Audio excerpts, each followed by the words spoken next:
সাহাবারা বললেন, ইয়া রাসূলুল্লাহ, আপনি দাঁড়ালেন যে, এটা তো ইহুদির লাশ। বিষ্ণু বললেন, আওয়ালাইসাত নাফসান, এটা কি মানুষ নয়? এটা হোক ইহুদি হোক খ্রিস্টান, এটা তো মানুষ।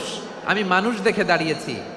আই স্যালিউট দ্য হিউম্যানিটি, আমি মানবতাকে সম্মান করেছি। পড়েন সুবহানাল্লাহ।